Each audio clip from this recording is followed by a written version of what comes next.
Tajuk utama 24 Rabiul Awal 10 November, 2 maut tertimbus hidup-hidup.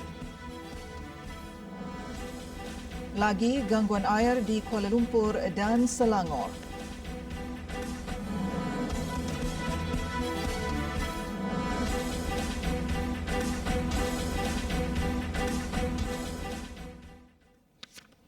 Bismillahirrahmanirrahim. Assalamualaikum warahmatullahi taala wabarakatuh. Berita Al-Hijrah malam ini bersama saya Aziz Arifin. 2 mangsa ditemui maut tertimbus dalam kejadian tanah runtuh di sebuah resort pelancongan terkenal The Banjaran di Tambun Perak 9.55 pagi tadi. Mangsa pertama yang dijumpai dikenali Ui Chi Wei 39 tahun, manakala wanita dipercayai pasangannya Li Zi Juin 32 tahun ditemui 5 minit kemudian. Pemangku Ketua Polis Perak Datuk Goh Boon Keng berkata, kedua mangsa ditemui pasukan mencari dan menyelamat di bahagian jacuzzi villa berkenaan yang ditimpa runtuhan tanah. Dalam lebih kurang 9.55 AM tadi, kedua mangsa telah pun dijumpai dan mereka dijumpai dalam kawasan jacuzzi villa tersebut. Dan kedudukan kedua mangsa ini adalah berdekatan. Okey, mereka dijumpai dalam masa ni 5 minit antara satu sama lain. Wanita, ya. So mangsa ada warga negara, seorang lelaki dan seorang perempuan, ya. Menurut Datuk Goh, kejadian disedari pekerja resort terbabit kira-kira jam 1 pagi dan bertindak memaklumkan kepada semua penghuni untuk mengosongkan bilik. Kedua mangsa bagaimanapun tidak dapat dihubungi. Pekerja itu kemudian masuk ke dalam villa tersebut dengan memanjat tembok namun mendapati bilik jacuzzi sudah tertimbus. Mayat kedua mangsa dihantar ke Hospital Raja Pemaisuri Bainun Ipoh untuk proses bedah siasat. Dalam kejadian sekitar jam 1 pagi itu, sebahagian daripada sebuah villa di resort tersebut dihempap tanah runtuh. Dipercayai ekoran hujan berterusan sejak malam semalam. Ketika kejadian, difahamkan hanya 4 bilik sahaja yang berpenghuni.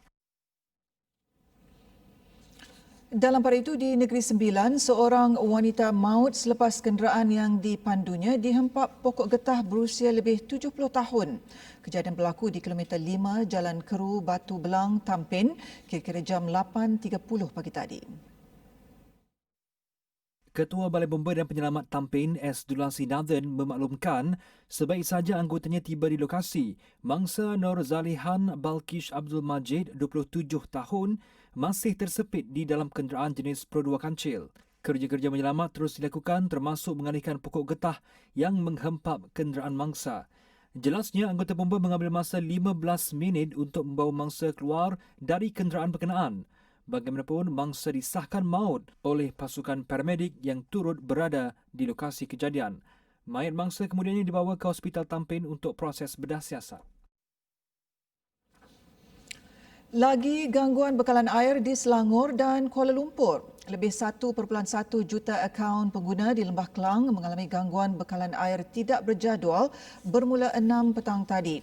Ia akibat pencemaran bau seakan pelarut di Sungai Selangor hingga mengakibatkan henti tugas Loji Rawatan Air LRA Rantau Panjang dan Sungai Selangor fasa 1, 2 dan 3. Air Selangor Sendirian Berhad dalam kenyataannya hari ini memaklumkan gangguan bekalan air merangkumi 1,279 kawasan di wilayah Kuala Lumpur, Petaling, Kelang, Shah Alam, Kuala Selangor, Hulu Selangor, Gombak dan Kuala Langat. Kenyataan itu menyebut Air Selangor akan mengambil segala usaha bagi meminimalkan impak gangguan kepada para pengguna yang terjejas dan memahami situasi para pengguna yang memerlukan air bersih terutama semasa peningkatan kes COVID-19 dan pelaksanaan Perintah Kawalan Pergerakan Bersyarat PKPB. Sehingga jam 2.30 petang tadi, pencemaran di muka sahu LRA Rantau Panjang berada pada tahap 8 tan, manakala LRA SSP 1, 2 dan 3 pula pada tahap 4 tan. Usaha untuk mencairkan bahan pelarut dan flushing bahan pencemaran yang terdapat di dalam Sungai Selangor telah dilakukan dengan melepaskan air dari empangan Sungai Selangor sebanyak 300 juta liter sehari dan empangan Sungai Tinggi sebanyak 500 juta liter sehari. Maklumat gangguan bekalan air tidak berjadual akan dimaklumkan dari semasa ke semasa menerusi semua medium komunikasi Air Selangor termasuk Twitter, Facebook, Instagram, aplikasi Air Selangor dan laman sesawang www.airselangor.com. Sementara itu, Ketua Aktivis Persatuan Pengguna Islam Malaysia PPIM menyifatkan masalah gangguan bekalan air terlalu kerap di Selangor dan Kuala Lumpur memerlukan satu langkah penyelesaian serius, cekap dan agresif. Dia kena ada tindakan. Contohnya, okey, apa nak dibuat? Kalaulah ada juga ke mana tahu keluar saksa air tak ada pula, pipe semua pecah. Kena ada juga kaedah nak mengganti. Pasal baru ni orang nak cari lori tak ada, orang nak cari bantuan tak sampai, di apartmen huru-hara, sampai pukul 3 pagi pun tak dapat air. Jadi saya rasa perlu ada undang-undang yang lebih menyeluruh lah. Kalau kita serius, kita buat benda yang serius. Ini nampak macam tak serius saja. Dan kalau denda setakat itu, semalam keluar denda, hari ini pun terjadi lagi. Mengulas berkaitan rang undang-undang RUU Lembaga Urus Air Selangor luas yang menetapkan denda minimum RM200,000 dan maksimum RM1 juta kepada pihak didapati bersalah mencemar sumber air, beliau berkata hukuman itu dilihat tidak berbaloi, malah tidak membantu menyelesaikan krisis bekalan air di Selangor. Sebaliknya perlu kaedah yang lebih cekap, antaranya ada pasukan yang bekerja mengawasi sungai berkenaan bagi memastikan masalah tersebut dapat diatasi. Dalam pada itu, tinjauan kru berita Al-Hijrah di sekitar Kuala Lumpur mendapati ramai yang bersetuju dengan rang undang-undang RUU Lembaga Urus Air Selangor luas yang memperuntukkan hukuman lebih berat terhadap pencemar sumber air. Namun ada juga yang berpendapat ia tidak mencukupi untuk menangani masalah tidak berkesudahan itu. Undang yang baru dikeluarkan baru ni, saya rasa saya amat setujulah sebab situasi pencemaran alam sekitar ni perlu diambil beratlah oleh semua golongan masyarakat dan sebagainya lah kan. Jadi saya amat setuju apa yang dilakukan oleh pihak kerajaan untuk menguatkuasakan rang undang-undang yang baru ni lah. Pada dasarnya saya setuju sangat. RM1 tu sebenarnya agak sesuai untuk kita kenakan denda ni lah. Tapi kalau untuk syarikat yang besar, bagi diorang RM1 ni agak sikit. Tapi saya syorkan juga selain pada denda RM1 tu, kita harus juga pastikan dia menerima hukuman penjara. Dalam pada itu ada juga yang berpendapat nilai denda yang lebih tinggi harus dikenakan. So bagi saya benda tu tak terlampau valid sebab RM1 juta tu setiap orang, okay, for example like industri yang besar, RM1 juta tu still jumlah yang sedikit untuk mereka. So kalau nak betul-betul denda, maybe more than 1 million. For example like 50 million, so that diorang akan terus elak daripada buat benda tu berlaku lah. Pada pandangan saya wajar kalau syarikat lebih besar, saya rasa sepatutnya lebih mahal lagi dia punya hukuman tu sebab of course lah dia punya keuntungan lagi banyak atas pencemaran tu tapi yang efek lagi ramai. So saya rasa kalau syarikat yang besar sepatutnya lagi tinggi dia punya hukuman, tapi kalau untuk persendirian ataupun perseorangan saya rasa boleh dipertimbangkanlah dalam amount RM1 juta tu. Bagi mereka, masalah pencemaran air di Selangor dan Kuala Lumpur yang tidak berkesudahan perlu diselesaikan segera kerana ia amat menyusahkan dan menjejaskan kehidupan mereka. Remaja 16 tahun tokan dadah.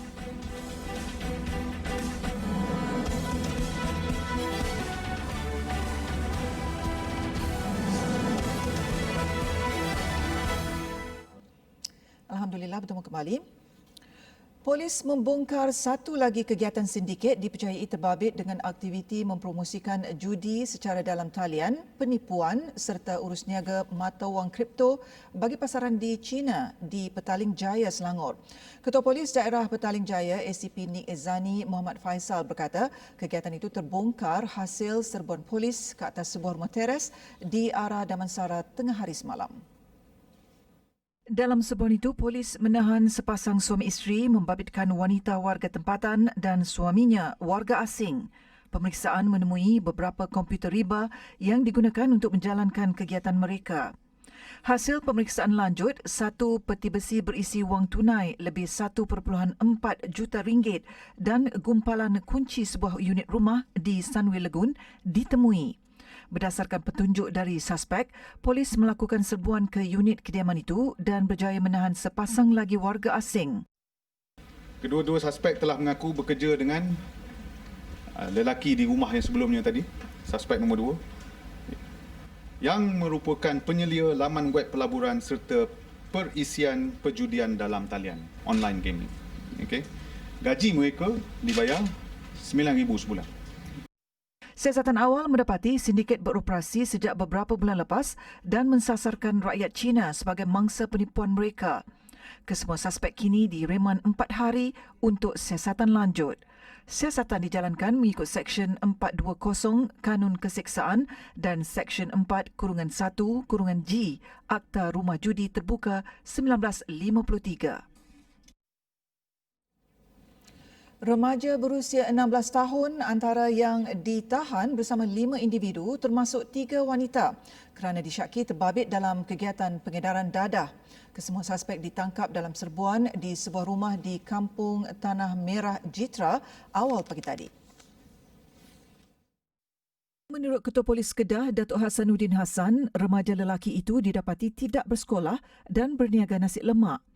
Hasil pemeriksaan dalam rumah itu menemui sebuah beg kanvas di atas lantai ruang tamu rumah yang mengandungi 12 bungkusan plastik lut sinar disyaki berisi dadah jenis heroin. Turut ditemui satu bungkusan plastik hijau tertulis Guan Yin Wang yang terdapat satu bungkusan plastik lut sinar berisi dadah disyaki cabu. Polis turut menemui 24 bungkusan plastik lut sinar berisi dadah jenis syabu. Susulan daripada itu, polis membawa salah seorang suspek lelaki berusia 34 tahun ke kawasan parkir berhampiran rumah itu dan membuka sebuah kereta Proton Satria Neo. Di mana dalam kereta tersebut didapati 15 bungkusan plastik lut-sinar yang berisi disyaki dadah jenis heroin di mana anggaran beratnya ialah 6,756.58 gram serta satu beg kanvas di mana dalamnya terdapat 15 bungkusan plastik lut-sinar yang berisi disyaki dadah jenis heroin dan beratnya 6,757.10 gram. Menurut beliau, jumlah keseluruhan dadah yang dirampas bernilai RM576,000. Polis turut menyita 5 buah kereta iaitu Mercedes-Benz biru, kereta Honda Civic merah, Pro 2 Myvi, BMW biru dan sebuah kereta Honda City biru. Rampasan ini adalah yang terbesar membabitkan dadah di daerah Kubang Pasu bagi tahun ini. 6 lagi kematian COVID-19 dilapor hari ini menjadikan jumlah keseluruhan kematian dalam negara mencecah 300 orang. Manakala 869 kes baharu direkodkan hari ini, satu daripadanya adalah kes import. Sabah kekal menjadi penyumbang terbesar iaitu 397 kes, diikuti Selangor 236 kes dan Negeri Sembilan 141 kes. Kelantan pula meningkat kepada 9 kes melibatkan kluster baharu. Di negeri Kelantan, 9 kes telah dikesan iaitu daripada kluster baru iaitu kluster Kube.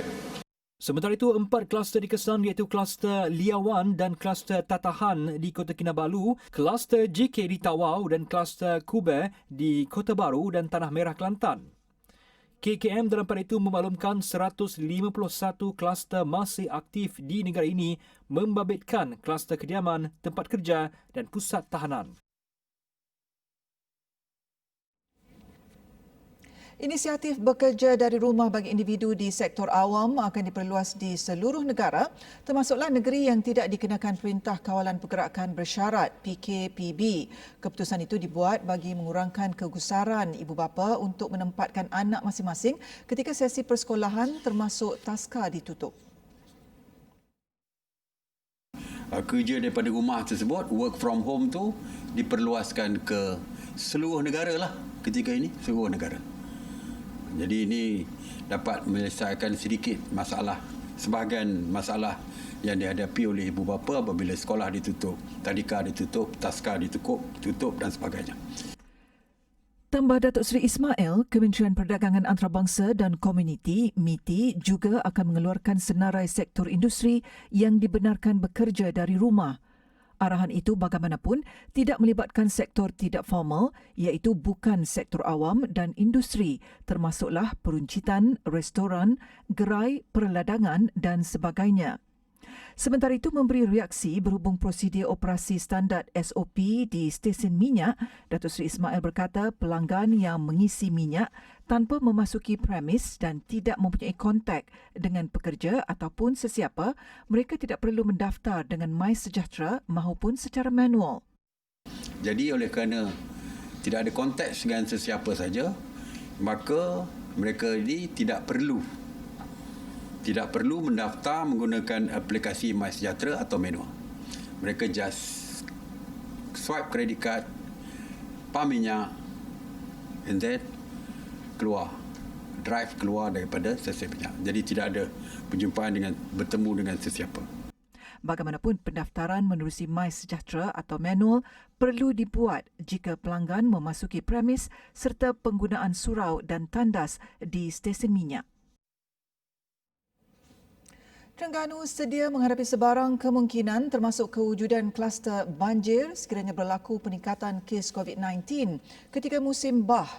Menurut Ketua Sekretariat Jawatankuasa Pengurusan Bencana Negeri JBPN Terengganu, Lieutenant Colonel Cik Adam Irrahman, ini kerana kes COVID-19 di seluruh negara masih belum berkurangan. Menurutnya, jumlah mangsa dipindahkan akan dihadkan kepada 5 hingga 6 orang pada satu masa, namun pihaknya akan berusaha keras bagi memastikan semua mangsa dapat diselamatkan. Bilangan pusat pemindahan sementara PPS telah ditambah kepada 575 di seluruh Terengganu berbanding 561 pada 2019 dan PPS khusus buat mangsa ini kuarantin akan diwujudkan di setiap daerah.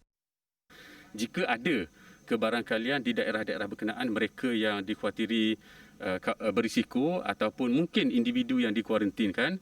Jadi individu berkenaan kita akan semak terlebih dahulu bersama dengan pejabat kesihatan, warga kesihatan mengikut protokol dan SOP yang telah ditetapkan. Pengambilan suhu badan jika ada tanda dan gejala dan sebagainya. Pusat pemindahan yang dikenal pasti oleh di peringkat daerah untuk kita asingkan mereka. Tambahnya, simulasi prosedur operasi standard SOP COVID-19 banjir telah diadakan di beberapa daerah diikuti Kemaman pada minggu hadapan bagi mempersiapkan anggota dengan SOP baru. Beliau berkata demikian kepada Berita Hijrah ketika hadir ke latihan kesiapsiagaan Angkatan Pertahanan Awam APM menghadapi monsun timur laut di Sungai Terengganu. Beliau yang juga pengarah APM Terengganu berkata, APM juga telah bersedia menghadapi banjir di mana bilangan anggota di seluruh negeri telah ditambah kepada 416 orang. Katanya aset APM iaitu 51 bot, 11 kenderaan pacuan 4 roda dan 9 buah lori juga berada dalam keadaan terbaik dan telah diselenggara bagi tujuan pemindahan mangsa. Musim tengkujuh di Pantai Timur pada tahun ini dijangka bermula 11 November iaitu esok dan berakhir pada Mac 2021. Kementerian Perdagangan Dalam Negeri dan Hal Ehwal Pengguna KPDN HEP menggunakan platform jualan secara dalam talian bagi merancakkan kembali kempen beli barangan Malaysia walaupun negara masih berdepan wabak COVID-19. Menurut penolong pengarah kanan bahagian pembangunan perniagaannya Rizwan Jaris, selain bekerjasama dengan platform jualan seperti Lazada, Shopee dan PG Mall, pihaknya juga menyediakan laman web khusus untuk kemudahan pembeli mencari barangan buatan Malaysia. Jadi selain daripada mempromosikan produk buatan tempatan di marketplace yang sedia ada, kita ada satu kita panggil microsite iaitu spacedeals.infopengguna.com. Jadi di website ini ataupun microsite ini ada senarai-senarai produk buatan tempatan yang telah berdaftar dengan KPDN HEP. Jadi pengguna boleh melihatlah produk-produk buatan tempatan yang ada di marketplace sedia ada dan juga di microsite kami. Jelasnya, dengan penggunaan laman web jualan tersebut, KPDN HEP melihat peningkatan sebanyak 485.31% pada suku ketiga tahun ini meskipun pihaknya berdepan dengan cabaran COVID-19. Dalam pada itu, 5 kategori yang lain selain marketplace seperti hypermarket, supermarket atau superstore, kedai serbaneka dan stesen minyak masing-masing menunjukkan kenaikan peratusan yang ketara. Kejayaan kempen beli barangan Malaysia itu dapat membantu meningkatkan permintaan domestik sekaligus membantu aktiviti peruncitan yang terjejas sepanjang PKP dan PKPB.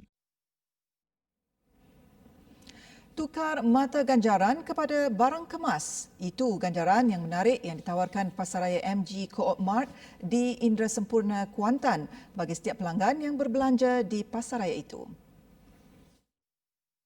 Pengerusi Koperasi Muafakat Makmur Berhad Ko Makmur Hishamuddin Abdullah berkata, Pasaraya MG Co-op Mart yang mula dibuka pada 27 Julai lalu menyasarkan kawasan yang terdiri daripada majoriti Muslim.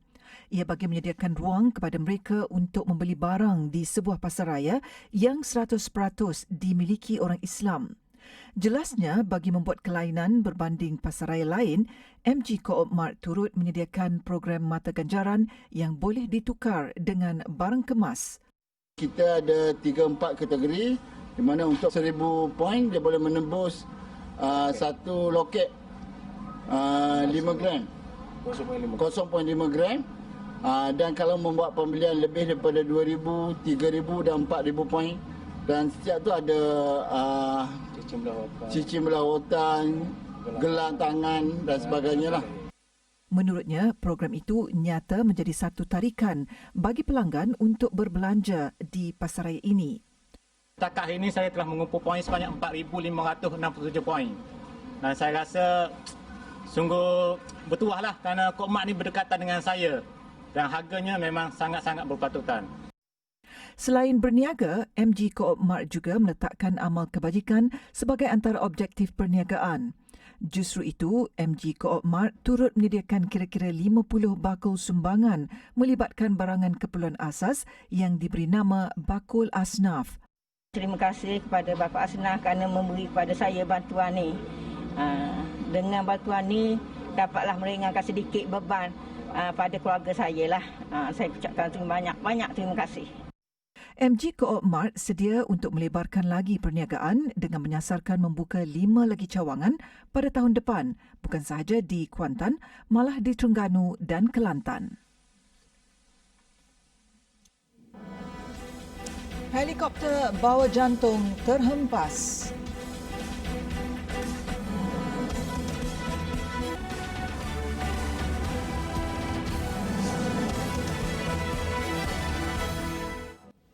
Alhamdulillah, bertemu kembali. Sedikit perkembangan luar negara. Sebuah helikopter yang membawa organ terhempas di Bumbung Hospital di Los Angeles, California, Jumaat lalu. Di sebalik insiden itu, anggota bomba yang dikejarkan ke lokasi kejadian sempat menyelamatkan organ iaitu jantung yang perlu dihantar ke hospital berkenaan. Detik cemas itu sempat dirakam Fox News. Juru selepas helikopter berkenaan terhempas, anggota bomba dilihat mengambil jantung berkenaan sebelum menyerahkan kepada seorang doktor. Lebih dramatik apabila doktor berkenaan terpijak plat logam dan tersadung sebelum jantung berkenaan terjatuh di lantai. Anggota bomba dan kaki tangan lain bergegas mendapatkan organ berkenaan sebelum membawanya ke bilik pembedahan. Bagaimanapun, kaki tangan hospital mengesahkan jantung tersebut tiba dengan selamat dan pesakit selamat menjalani pembedahan. Daripada 3 penumpang yang menaiki helikopter, hanya juruterbang dirawat kerana cedera ringan. Punca insiden berkenaan masih belum dikenal pasti.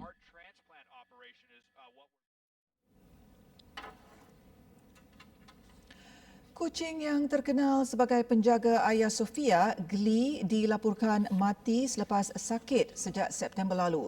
Gubernur Istanbul, Ali Yerlikaya, ketika berkongsi berita itu, berdukacita dengan kematian Gli akibat usia tua. Kucing Hagia Sophia itu sebelum ini dirawat di klinik haiwan persendirian di Levin sejak 24 September lalu. Gli, yang bermaksud penyatuan cinta dalam bahasa Turki, amat terkenal bagi pelancong yang berkunjung ke monumen warisan dunia itu. Ia menjadi popular pada 2009 apabila Presiden Amerika Syarikat ketiga itu, Barack Obama, mengusap haiwan terbabit. Sepanjang beberapa tahun lalu, Hagia Sophia menjadi rumah kepada geli yang akan terus dikenang pengunjung ke masjid itu. Awal tahun ini, tapak warisan dunia itu bertukar status daripada muzium kepada masjid dan menjadi perhatian umat Islam seluruh dunia. Hagia Sophia dibina ketika Empire Byzantine sebagai gereja Kristian Ortodoks terbesar ketika itu. Bagaimanapun, selepas Empire Uthmaniyah menakluk Istanbul pada 1453, bangunan itu ditukar kepada masjid. Ia kemudian ditukar kepada muzium sebelum kembali ditukar statusnya kepada masjid awal tahun ini. Sekian berita Al-Hijrah. Terima kasih kerana menonton. Assalamualaikum warahmatullahi wabarakatuh dan selamat malam.